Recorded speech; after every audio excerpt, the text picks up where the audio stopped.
Today on Inspirational People and Inspirational Stories, I'm delighted to be joined by Bernard Jackman. Bernard, welcome. Thanks for having me. Looking forward to it. I'm sure all of you in Ireland know exactly who he is, but just in case you're listening abroad, Bernard was a former international rugby player. He played for Leinster, Connacht, and other teams as well, and then went on to coach in both France and Wales. He's also a top performance consultant, a top keynote speaker, and one of the key RT pundits in terms of sport over here in Ireland as well. And it's an absolute pleasure having you on the show. Thanks for coming on. No, thank you. Looking forward to it. So obviously I've done my research and I'm a big rugby fan. And I know we've got many friends in common in terms of, I was in university, which one of your old colleagues in terms of Johnny Bell, had a lot of fun with him as well. I'm sure though, I get an international audience coming to this and I'm sure there's a few that don't know you. So I'd love to get you to just tell a little bit about your story of how you got into rugby back in those early days of the Newbridge days when you went to school. So I'm from a cattle dealing family. So my dad's third generation cattle dealer. I'm the eldest of my family, and there's no sport in my family. So when I was growing up, I was very much down the road of going to be a cattle dealer. And my mum and dad made a very brave decision to send me to boarding school. And they did it because they wanted me to have a choice. So effectively, if I had stayed at home and went to my local school, I probably would have left school at 15 because the draw of the job and the draw of getting involved in the family business would have been too strong. So they basically would have supported me if I wanted to stay at home, but also wanted me to have a choice. And only by going to boarding school I had that choice, because obviously when I'm not at home and I'm studying in school, my grades are going to be better, and effectively I could make a decision at 18. So when I was 18, I decided I want to go to college, to university, and I studied international marketing and Japanese in DCU. So your listeners have heard me there for 2 or 3 minutes. I can barely speak English, right? So it was very optimistic. It was 2 years in Dublin, a year in Japan, 6 months in college, 6 months work over there, and come back and do your final year. But I joined a rugby club called Clontarf. So I was playing rugby and studying. And suddenly, at the end of that second year, rugby went professional. So rugby was an amateur game. And in actual fact, the IRFU, which is the Irish Rugby Federation, voted against professional rugby. So the world was mixed, but the vote was cast that rugby would go professional, and the IRFU offered contracts. And Warren Gatland, who ended up coaching Wales and the British and Irish Lions, he became the first ever professional coach at Connacht, and he rang me up. He played against me that year for Galwegians.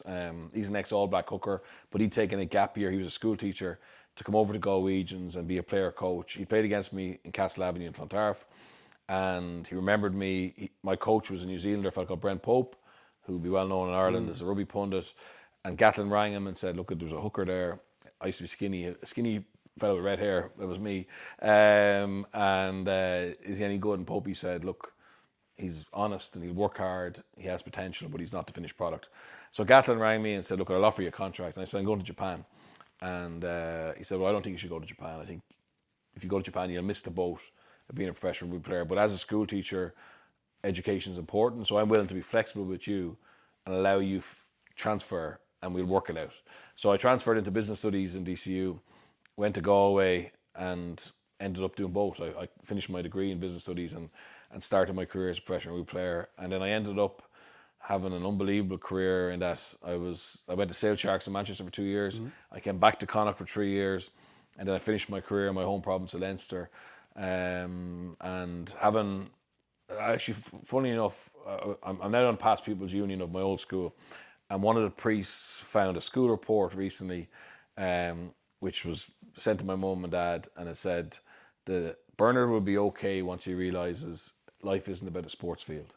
So in fairness, at the time, the priest was probably right to say that, but it hasn't done me too bad. I've had a great career on the field, coaching, and now talking about it, and I write about it, and I'm still very passionate about the game. The game has been incredibly good to me, and I think the game taught me how to lead, but also taught me how to follow as well. And yeah, I'm eternally grateful for that. Yeah, and we're about the same age, and I know, obviously, you were one of the first pros out there, and that was probably back in, what, 92, 93 or something? Yeah, no, it was after the 95 World Cup, so that was 96, yeah. I was the first year of professional rugby in Ireland, I had a contract. Now, before that, there was envelopes floating around. I remember. Yeah, but it was supposed to be an amateur game. But this was all above board. We paid In the our boots, taxes. Exactly, in the boots. Yeah, we paid our taxes, and we were effectively the first ever batch of players to be employed by the IRFU. Yeah. Do you think that made a massive mindset change to the way that the players actually thought about the game and approached the game and approached their training? We were slow. We were slow. We were amateur. We were getting paid, but we had amateur ethos. It took it didn't take a long time. It took 3 or 4 years, I think, for the penny to drop. Now, not just on a playing point of view, but I think also for a coaching point of view, because suddenly they had us 9 to 5, and I would say we overtrained. You know, we overtrained. Certainly towards the end of my career, and when I look at how players train now, the balance between rest, recovery, training is much better. We effectively were spending 2 or 3 hours on the field, pretty much every day, sometimes twice a day, which was great in terms of repetition, but your body just wouldn't recover. So you were ending up being injured or fatigue going into the game. So that's better. And also us in terms of our nutrition, our mindset, our recovery, our well-being, our balance in terms of what we were at. We were all over the place. But, quite after a couple of years, we started to realize that what the opportunity we had, and started to learn from other sports, like professional soccer, high-level athletics, etc. And I think we got the balance a lot more in tune with what it is now. Yeah, and you were obviously playing for Ireland, so you're playing at the highest level globally.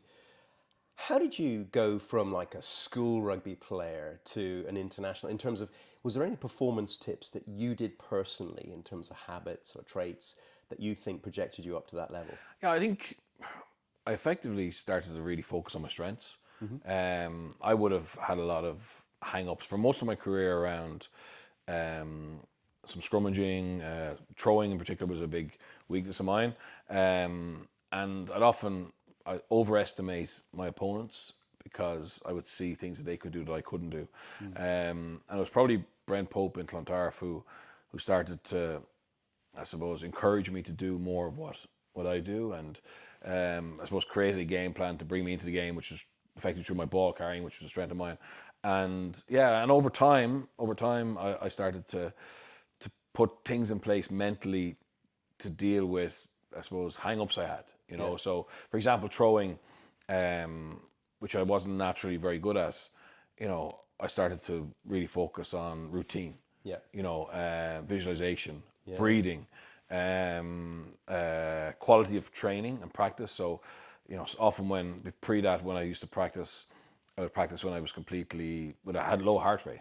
But that's not the way you throw in a game. So I would do a conditioning block and then throw, conditioning block, throw, to make sure that my heart rate was up, and then trying to get that heart rate down, trying to deal with, I suppose, leaving the previous throw behind you, whether it's good or bad, so every throw is a fresh throw, which again, I would have struggled with at times in my career where if we'd lost 2 lineouts, I'd be kind of thinking, oh, am I going to get taken off here, or over complicate or overemphasize the importance of the next one.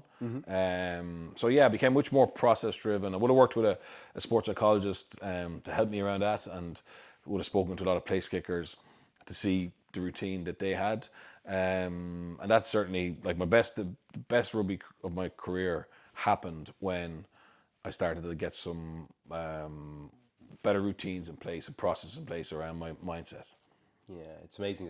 You mentioned visualization there. I was interviewing Andrew Conway and actually Jamie Heaslip as well. And both of them said it was a big part of their prep work in terms of visualizing them playing well and visualizing success, and almost like in a state of celebration as well. It kind of puts you in the energy of it before you get there, and it almost kind of brings you towards it as well. Did you meditate, or is there anything like that? No, but I got much better at visualization. So like I got into this habit of basically every Monday morning kind of writing down what was really important that week, and then the night before the game I would go over my notebook and just do a check and see had I ticked all those different things, and that used to give me reassurance that I had prepped well. That's not visualization, but that was a routine that I got into, and then I would close my eyes and lie on the ground and visualize what what the lineup plan was for the next day. Yeah. Visualized our jumper catching the ball at the very tip of his fingers. I could actually visualize the flight of the ball, the leaving my hands, and to be honest, as I got better at it, you could actually nearly get into a sweat. Yeah. Just from Yeah. being in that state. And then the day of the match, I would always go out and walk the field, but then I'd come back in and I'd have a hoodie, and I'd find it quite part of the dressing room, and I would just again do a small little bit of visualization. So I wasn't meditating as such, but I would say that when I was in the right zone, my visualization was so strong, I was nearly in a meditative state. Does that make sense? Yeah. No, I agree. When I was playing first team hockey, I remember I would always visualize the right wing going down to the byline, knocking up to the top of the D, and me sweeping it in, and I'd probably score half my goals like that. Yeah. So it does work. It does work. I used to dream about rugby. You know what I mean? And playing, and again, I often say this to kids who sometimes have problems with nervousness stuff. Like, the reality is, once you've got to a certain age, a training age, there's probably nothing going to happen in a game that you haven't come across before. You know, and whether there's 82,000 people there or 8 men and a dog, effectively, what happens inside those white lines is what you train for and prepare for. And we sometimes over-egg how big the challenge is without actually understanding that, the challenge is often massive, but this is what you're prepared to do. This is what you train to do. This is why you're being picked, and you just got to go out and enjoy it and embrace it. Yeah, and there's always ups and downs, as you know, and I know you've been through some, like us all, both professionally and in sport. What would you say has been one of the toughest moments in your career, either in sport or profession, and how did you turn it around to pick yourself back up? So I'm one of the few people in Ireland who basically left the professional game and came back to it. So when I came back from Sale Sharks, so I went to England to try and develop as a player. And then at that time, and still, if you're playing in England, you can't play for Ireland. So I'd already been part of an Irish squad 4 years previous to that. I'd played for Ireland A, and my goal was to get capped. I wanted to get capped for Ireland. I went to England to try and get capped for Ireland, and it became quite clear over the course of those 2 years, even though I was a much better player, having been in England, that the focus was to bring everybody back to Ireland, right? So I decided to come back, and Leinster and Munster showed interest, so I presumed we'd be able to close the deal. But I got injured, and effectively neither of them were able to give me a contract. So I had a year where I went and got a real job. Okay, so I went and got a job as a pharmaceutical rep for a company called AstraZeneca. I played for my club, Clontarf, and I basically gave myself a year to prove that I was good enough to get a contract professionally and to play for Ireland. And ironically, at the end of that season, I got called into an Irish squad as an amateur. And Eddie O'Sullivan was the coach, and at the end of that season I had an offer from Leinster and Connacht, and I went to Connacht again because I felt that was my best route to playing for Ireland. So that setback really made me appreciate how lucky I was to have a contract and not to treat it as a divine right, or not to treat it as a given. And I think it actually helped me have longevity in my career. It helped me keep that desire and hunger that were big parts of me. I wasn't the most naturally talented, but I had a high level of desire and hunger, which made me competitive, and my competitiveness was a trait that I think stood me well. Yeah, and obviously being a hooker, it's pure action all the time. Is there any tips or anything you can give to younger players that you utilize to help you get back from injury? Because going from, even with your mindset, going from a professional player to be injured, to be completely out, then working as a rep, that's a big call. That's a really, fair play to you. Yeah, well, look, I think the challenge was I had to build. I couldn't just train 2 nights a week like the amateurs. I had to try and replicate a professional lifestyle without support. And look, this is happening in athletics clubs and GA and rugby clubs where certain people do above and beyond what's asked by the coaches. So I would have lifted weights in the morning, pre-work in Westwood in Clontarf, and I would have got additional conditioning sessions in on the nights we weren't training with the club. So that's the key. How badly do you want it, and are you willing to do whatever's required to get there? And as being injured, it's harder because you're not part of the team. Like, I think it's very easy to be motivated on a normal week when you have a match on a Saturday because everybody's working towards that goal. But if you're out for 3 months with a knee injury or a shoulder injury and you don't have that week to week carrot, that's when it's difficult. But again, I think it's understanding, and now there's so much work people can do to improve other areas of the game, whether that's hand-eye coordination, whether that's core strength, etc. Even with a big injury, or the visualization part, the goal setting part, the communication part, the breath work. There's so much information out there now. There's so many experts out there now who can help players who are injured work on a different area. Yeah. You know, so I think that's the key. But again, it's, are you willing to ask for help? Are you willing to create a team around you? And I say this about professional rugby players, but it's the same for any athlete or any business person. It's effectively your CEO of your own business. Yeah. So if you need a coach, well then, there's no point sitting on the couch going, "Oh, I wonder, I'd love a coach," or will a coach come across my desk? You actually need to go and find that person, make contact, and employ them or engage them to be part of your team. Yeah. And whether that's for a long basis or a short basis, that's what the really driven people do. Like Johnny Sexton's a great example. Johnny Sexton, for his whole career, worked with a guy called David Alred. Okay, so he was Johnny Wilkinson's kicking coach, and then he went to golf, and he was successful in golf.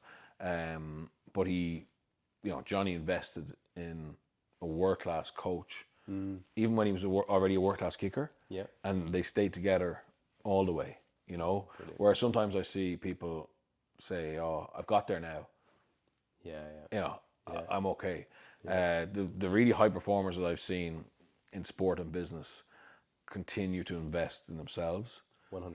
Yeah, they're never happy with where they're at.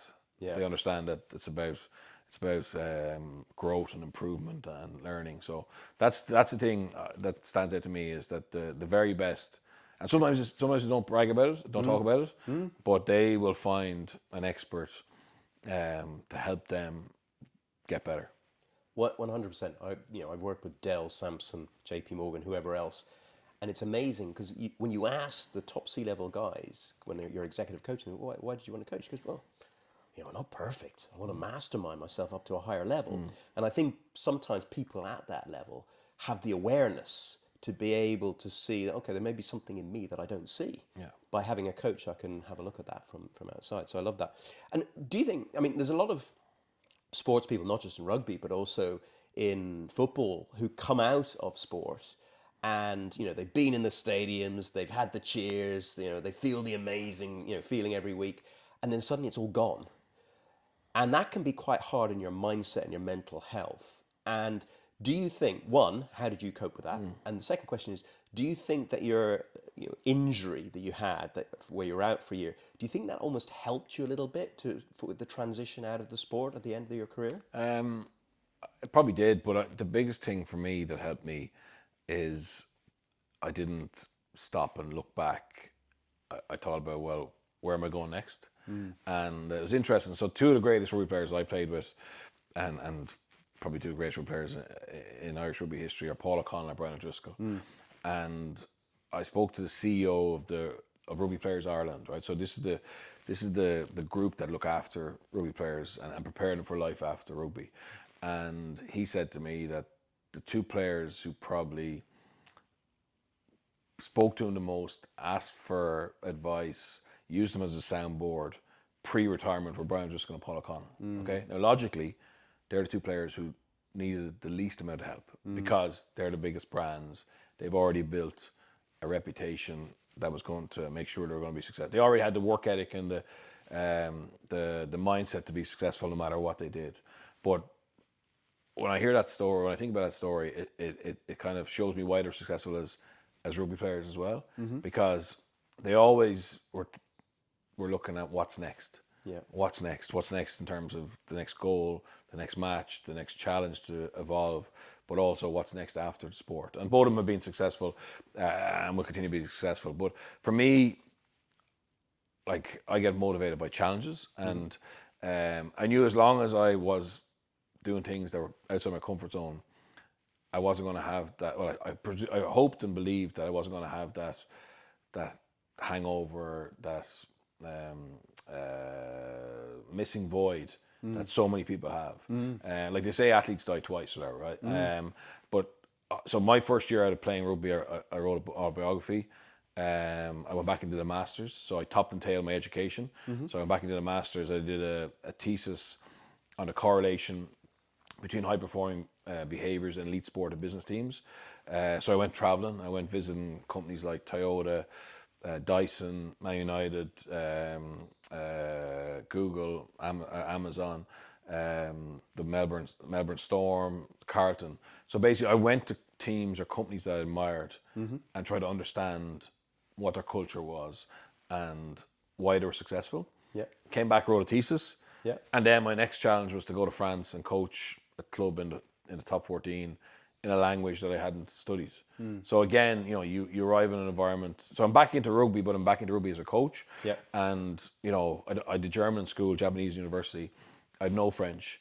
So, but if you want to be authentic and you want to connect with people, you need to learn the language.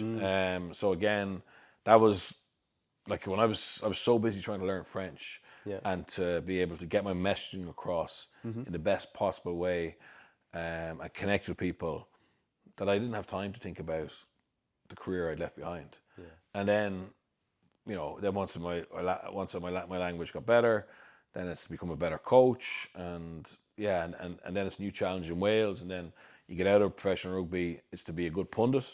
It's to communicate your message well. It's to be analytical when you need to be, and so I do podcasts, I do radio, I write an article every week in the Sun Independent, I do TV. So I'm so lucky now. I have things that challenge me, and I think that was really helpful to me. And none of them are easy. None of them are things that are easy to me, but that was how I dealt with life after pro sport.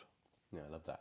And it's amazing because there's so many sports people that come out and they either do the pundency or they either do the keynotes or they either did the coaching. You've done them all. Yeah, and I've done them all, and I hope I do lots more. Yeah. I hope I do lots more things in the future. I'm trying to learn to play golf at the moment, so that's a big challenge. But and I like that diversity. So I don't know. I think it's really important to understand how you tick as a person. Okay, so I would have lots of peers and people I respect who would say to me, "Oh, you're overexposed. You shouldn't be doing this. You shouldn't be doing that," or whatever. And as a player, like when I was playing, I was coaching some local clubs. Okay, and so effectively, big session on a Tuesday, everyone's gone home to rest. But Tuesday night, I was in a club with my whistle and trying to coach amateurs, right? And theoretically, it was the wrong thing to do. Okay, because if you say an athlete has a battery, right? You need to try and keep as much energy in that battery towards the end of the week, towards match day. And for a lot of people, to keep the energy, they need to be resting. Okay, but I worked out that for me, I had more energy on a Saturday if I was doing things I loved. If that makes sense. Oh yeah, 100%. Yeah. So, and again, like, I've no doubt that for lots of people, if they were coaching a team or doing something extracurricular, it may affect their energy and that's 100% fine. But I've worked out that for me to be at my best, I like to have a variety of things and I like to be busy, and that works for me. So I would say, for whoever you are, like, try and work out what floats your boat, what makes you tick, what gives you energy, and populate your life with as many of those things you can. Yeah. And look, we're never going to. Well, I certainly haven't found where a situation where I'm just doing things I like, whatever. But as long as I'm doing enough of them, I think obviously I'm going to be growing, and hopefully I'm getting better and getting challenged, and I'm providing value for people. Yeah, what you said there about love, I have an acronym in my book called Lots of Vibrant Energy, Okay. in terms of love. And it's so true that when you're living that sense of purpose, that why or whatever, and you're going out there, and I think the other thing that you mentioned there is, I think in entrepreneurship, they always talk about niching, and that's good when you start. But actually, having different streams of income is really important because you never know how the economy is going to go or what's going to change in the environment. And obviously, you've got that, which is brilliant as well, which gives you, good future in various different areas as well. And in terms of the transition, I mean, I was a head of sales in the past, and I always quite often said to some of my team members, "You're a super salesperson, but you're not necessarily going to be the best manager." Yeah. How did you find the transition from going from a super player to become a super coach? And what were the different skill sets that you had to utilize to be able to be successful? Yeah, it's a great question. I think it's a challenge. Is do you understand the art and the science of coaching?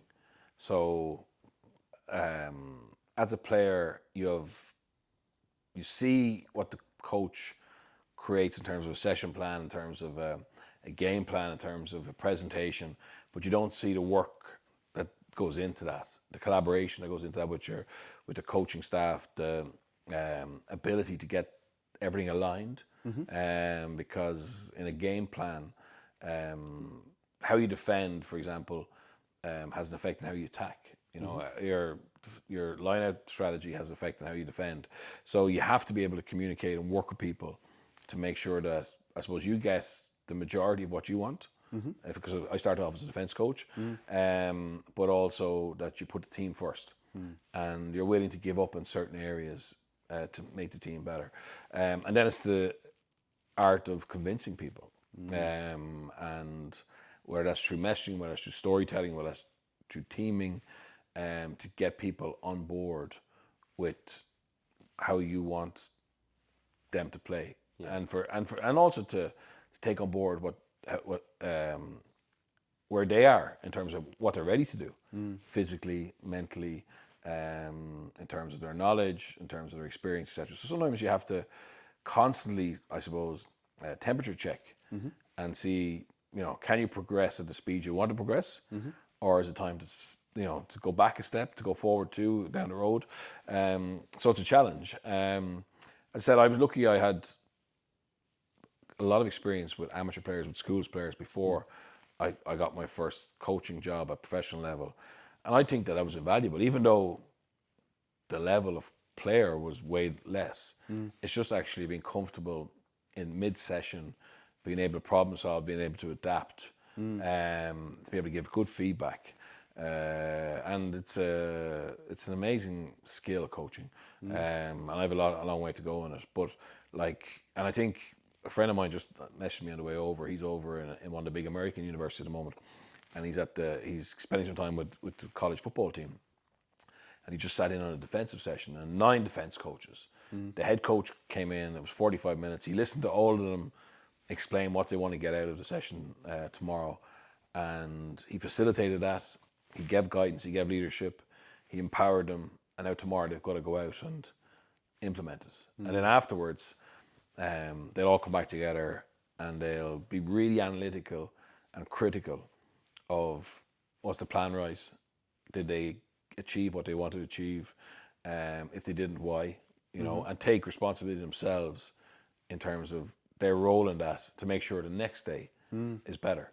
And that's like in business, in coaching, in playing. I think the high performers are very good at being able to analyze what they've just done, accept where they could have been better. Yeah. I tell you what else they're very good at is actually they understand things that weren't in their control, and accept that that's just part of life, and then sumo, shut up and move on. But without brushing over things, actually go, well, okay, I messed up there. I didn't see that coming. I could have prepared better for that meeting or whatever, and then say what you're going to do differently, but then move on. Don't go into the next day feeling that you're not going to add to the group, or you're not going to be able to go close a deal or whatever. You know, it's that where sometimes I sense in the corporate world, you know, people get a review once a year, yearly review, and sometimes the feedback is a shock to them.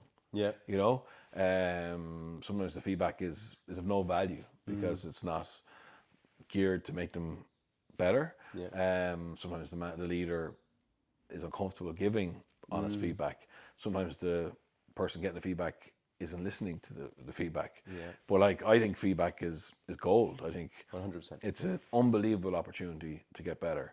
And we should cherish it and seek it. But sometimes our lack of maybe self-confidence or self-belief means that we avoid it. And that's something that in coaching, understanding how to deliver feedback Yeah. to different individuals. And someone like Stuart Lancaster, who obviously is now coaching Connacht and was with Leinster and coached England, you know, he's big into the psychometric testing to have a better understanding of people's personality types, to be able to, I suppose, understand how to deliver feedback and communicate with them on an individual level, you know, which would have been very, you know, old school. You know, everyone was treated the same, you know. So I love to see, you know, modern coaching techniques come to the fore in business and sport, to try and harness the power of each individual and the group. And you mentioned some really good stuff in terms of feedback, and Stuart as well. I love Stuart. I interviewed him as well. Is there anything else that you haven't mentioned that you think you took as a lesson from sport that is really useful in the business world, especially the kind of large corporate world? I think teaming.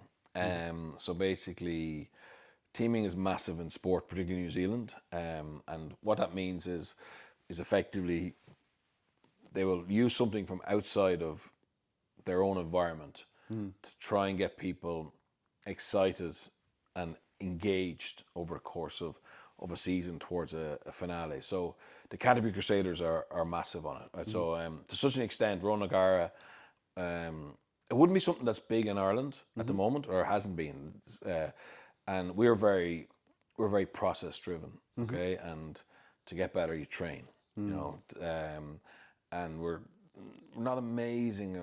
Historically, we weren't amazing around the whole connection and who we are thing, right? Pat Lam would have. Pat Lam brought something into Connacht, which I think is interesting. So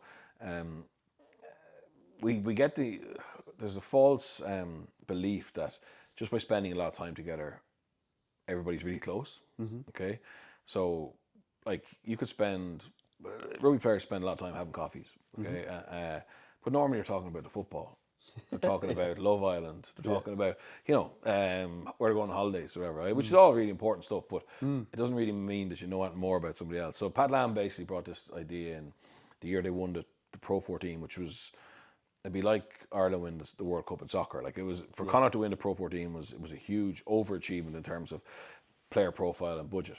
And but anyway, the start of that year, he basically said, look, if we care about who we are as a group, we need to care about who I am, and I being everybody, right? So he asked them all to do a PowerPoint, and effectively the PowerPoint had to have a minimum of 3 slides, no maximum. Okay, now rugby players hear PowerPoint and they go, oh, jeez. But the brief was the 3 H's: your hero, your highlight, and your hardship.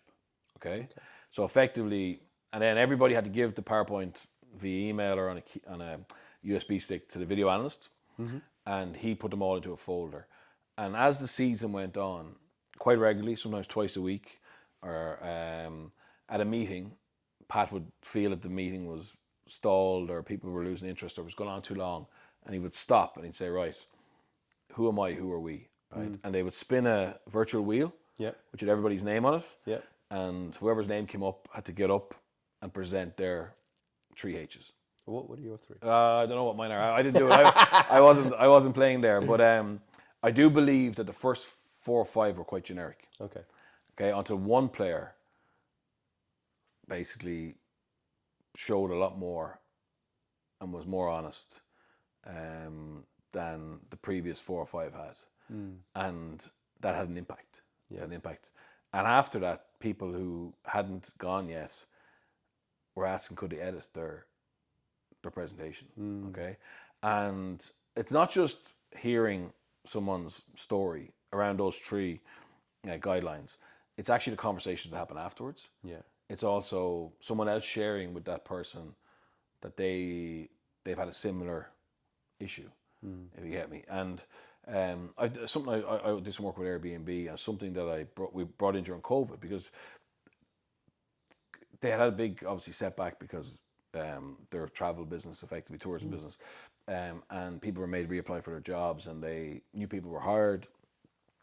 But they believe that traditionally, and a lot of people believe, is to connect, you have to get together. Yeah. You know, we're going to go team building, we're going to go hike in the mountains or whatever, right? Yeah. Or we have to be physically in the same city, and that wasn't easy to do in COVID, right? So effectively, they used that for some of their virtual meetings, just as a way of breaking down barriers, of trying to get an understanding. And likewise, you know, if you're a leader and you care about your team, are you willing to actually spend some time not talking about the business and actually some time talking about the team and the individuals in it? So that was something, but that's not teaming, but so that was something I thought was quite smart, and it worked obviously very well in terms of results. And I also know that group felt that year they had something special in terms of connection and tightness. The teaming thing, we would have actually used in 2009 when Leinster won our first European Cup. In that, Michael Cheika, the coach, he used the Tour de France as our team. Okay, so French play in Europe, and traditionally Toulouse and Toulon were very, very strong around that time. So there's that link, but also he basically made our season look like a Tour de France campaign. So your pre-season was the prep work that a lot of teams do, and a lot of them actually go down to the Canary Islands and train down there. And then the season was mapped out. So when the big climbs, when Alpe d'Huez or the Pyrenees are happening in the Tour de France, that was when we were playing our Crunch Derby matches or our Crunch European games. And then, you know, the final in Edinburgh was basically the Champs-Elysees. Okay, but more important than that, we used to layer all our videos with visuals and audio from Tour de France. Okay, but stories, stories of legends, stories of resilience, stories of teamwork. Okay, so we tapped into the domestiques. Yeah. Okay, which the domestiques in cycling, they're very valuable, but basically they're never going to win a stage. Yeah. Okay, their job is to break the wind for the sprinter or the star rider, and to protect them. And if he gets a puncture, they'll go back and pick him up, whatever, right? So again, in a rugby team in Leinster, we had loads of stars, but we probably didn't have enough domestiques. Okay, but a coach coming in and telling you that you need people who are willing to do the dirt work, to be selfless, etc. It has an impact, of course, but effectively, how Michael Cheika got us to understand what we needed, he did it through talking about and learning about domestiques, if that makes sense, and how the stars understand that they're on the podium because of the others. So that's an example of it, right? But like, there's millions. There's Apollo. You can use the space race. You can use anything you want. But generally, the ones that work best are ones that the leader understands how to make it stronger week on week through layering it. Okay, and understanding what messages that are important that they want to get across, and all sometimes having mementos. So I know a team who used used Mount Everest or whatever, right? But like one of the Sherpas was something that they dug into. Yeah. Okay, and instead of having a man of the match every week, which the TV companies decided, or on a Monday morning, they actually used to award the Sherpa of the Week award, and they had an artifact that was basically Sherpa-like. Brilliant. And they handed it from player or member staff to player or member staff. Lovely. And it was voted by them. Yeah. You know, so again, anything, generally, if you can have music, visuals, sounds, artifacts, to make it stronger. That can suddenly then people, they start, instead of thinking about the journey and how hard it is, they just they follow something else. Because imagine if you played 12 seasons in the Pro 14 or the URC, there's only so excited you can get about playing Edinburgh. Yeah. If you played them all your life, you know what I Exactly. mean? But if you're actually chasing something else, that's a different way of actually deflecting your mind from the monotony, you know? And that's half the battle, is to stay fresh mentally. Yeah, and I suppose that creates buy-in, which Yes, is something that of you course. talk about as well in terms of that. And I know, like, you've obviously been very successful as an Irish rugby player, then as an a rugby coach, and then you went on now, or more recently, to coaching horse riding. So amazing. So for the Olympics, Sport Ireland and Horse Sport Ireland, we're looking for someone to go in as head of high performance for the Olympic campaign. And I'm interested in horse racing, but I had no background in show jumping, eventing, dressage, or para dressage. But I genuinely, from my thesis and going to all these companies, and every year now I go somewhere, somewhere else. So I've kind of been exposed to lots of what I would say high performing environments. And I think once you understand the principles, it doesn't really matter what sport or business or industry you go into, as long as you focus on the principles. Yeah. And you have people who are experts in their field. So, for example, in the job I had for the Olympics, we had a chef de keep, which is like a high performance manager of each sport. So, even though they're all equine, the chef de keep for show jumping wouldn't have been an expert in dressage. Likewise, I wasn't an expert in any of them, right? But my job was to basically make sure that the chef de keep, the high performance manager, or the head coach effectively, had the support that he or she needed to make sure the athletes had the plan and the support that they needed to be able to go to Paris in the best possible shape. And the team around them, the farrier, the vet, their own coaches, their owners, etc., their families, were part of that journey. So, and likewise, like I've worked with engineer companies, I've worked with AI companies. I have very little knowledge of AI or engineering, but that's not where I am. I'm there to hopefully help them with their leadership, help them with their culture, help them with their communication, and to be able to create that connection and that togetherness that would hopefully help them achieve their goals. Yeah, same here. It's amazing, isn't it? How if you improve your communication presentation skills, you get your message out more effectively to your teams. You can collaborate better as a team or to your clients, obviously, in terms of selling as well. So, I think it's what you do is so transferable to absolutely anything, and it's brilliant. And obviously, the track record is second to none in terms of what you've done. In terms of the best coach that you've ever worked with, who was that, and what was the differentiating factor about him? I'm so lucky. I've had so many brilliant coaches. I think Michael Cheika. So Michael Cheika is an Australian. He probably shouldn't have got the Leinster job when he got it in terms of what he'd achieved. It was a real punt by Mick Dawson and the Leinster branch because he effectively was this young coach with a point to prove rather than a CV stacked with success. But that was exactly what we needed. And he had this relentless drive to win. He absolutely despised losing, right? Which a lot of highly competitive people have. But he never backed away from showing us that, right? And it was exactly what we needed at that time because we had loads of talent, but we didn't have that sense of resilience, that sense of drive, that do whatever it takes to win mentality. And it took him a while for us to. It took us a lot longer to learn than we should have. And effectively, it was his fourth year, 2009, when it all kind of fell into place. But what I admire about him the most in terms of all the leaders I've had was just this relentlessness. And when we had setbacks, He didn't try and reinvent the wheel. He stuck true to what but he was always looking to modify slightly, right? But we were always going north. Okay, we might have went northwest, northeast, but we never went east or west or south.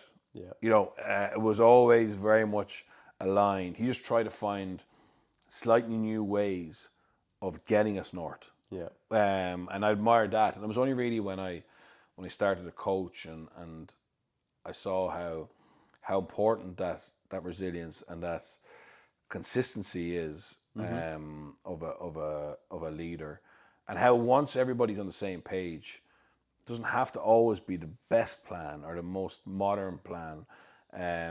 You'll overcome others who have people second guessing themselves. So he's evolved. He's gone to Argentina. He's gone to Australia. He got Australia to a World Cup final. He got Leicester to a final this year. And I understand from people speaking to him, he's a much more rounded personality now. But no one has any doubt about how driven and committed he is to the cause. He mightn't just have to shout as much. Yeah.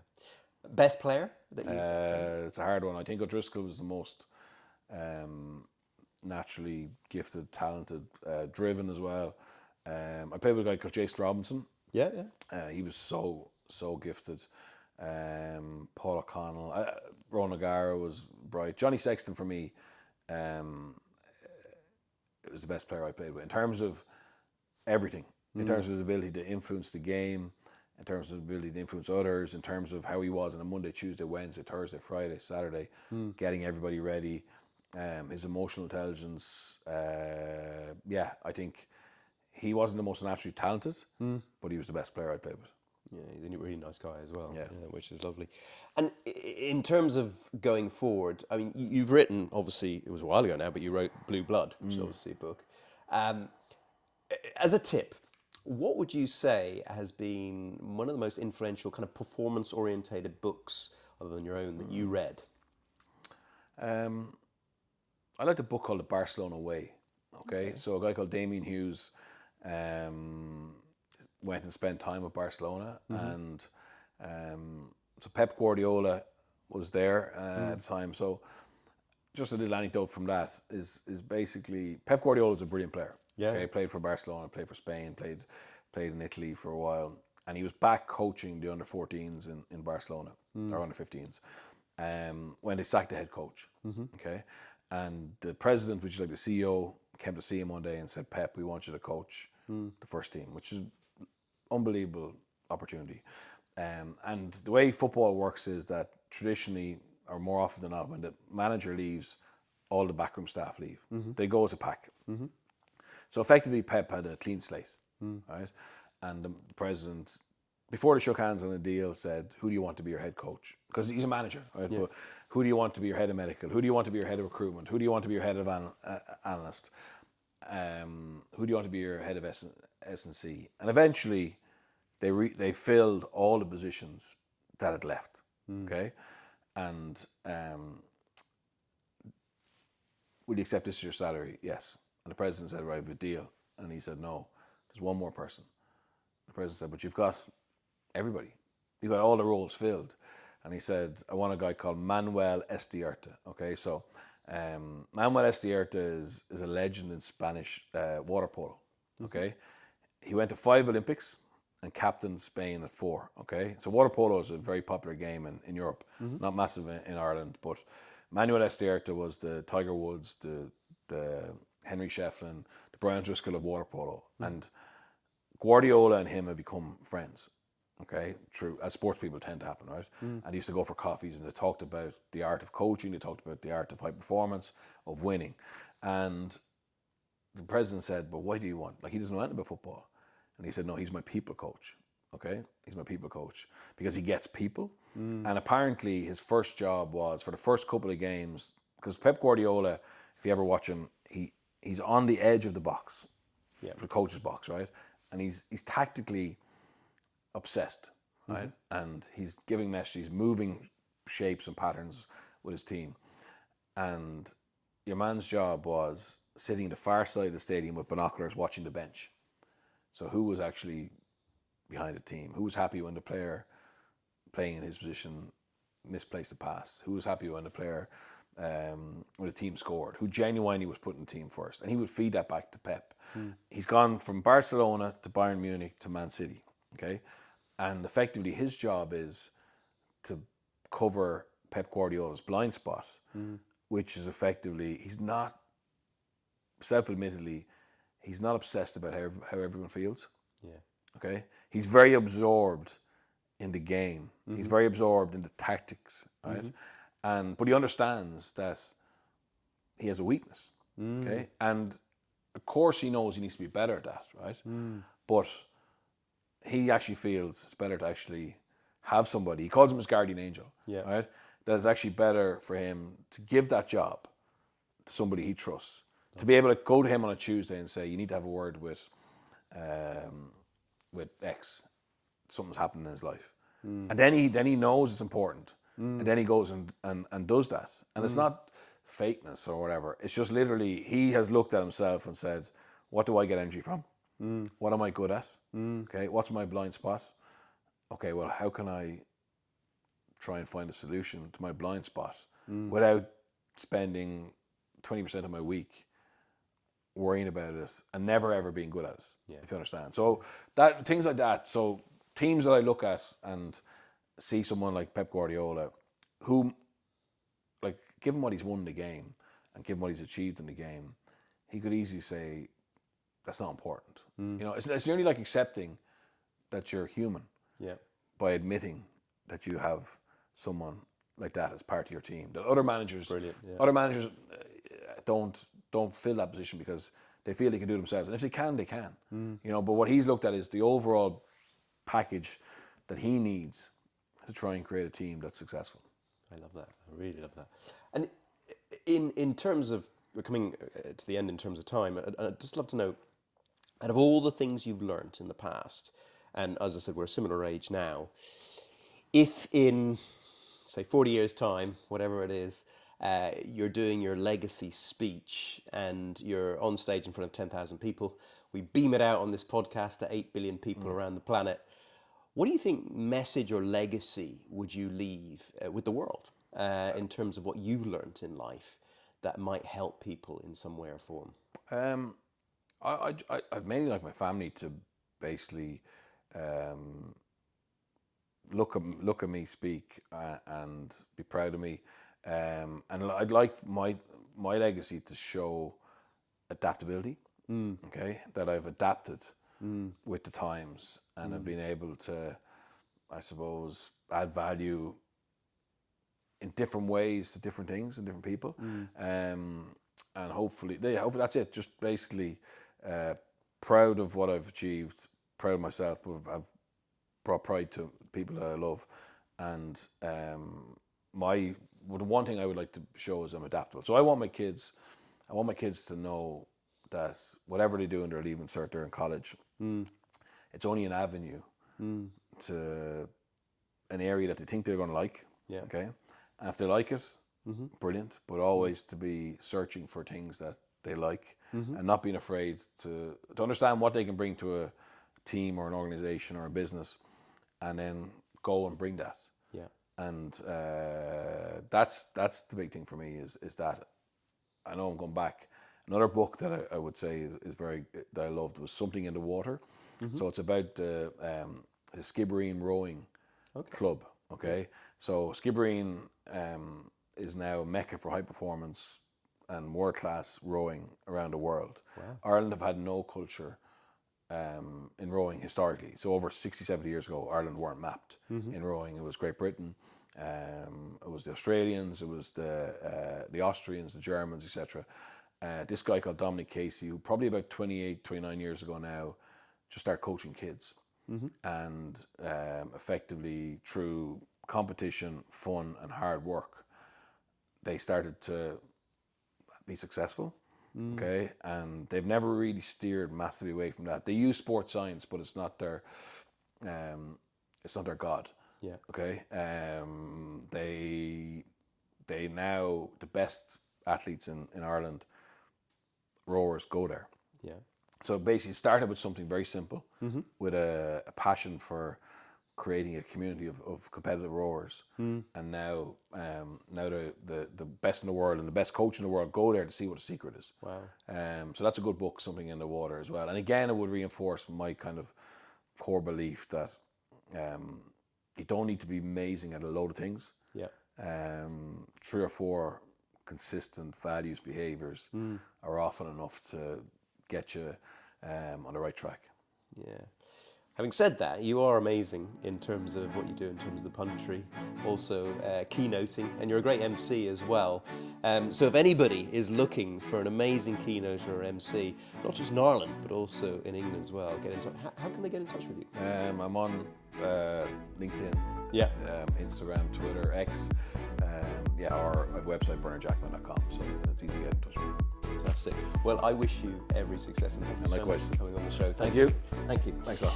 You've been listening to Bernard Jackman on Inspirational People, Inspirational Stories. I'll be back next week with another inspirational guest. In the meantime, if you need to get in touch, please contact me at doug@dougdgordon.com. From all us here in the team of the show, I wish you a truly inspirational week and look forward to seeing you next time. Bye for now.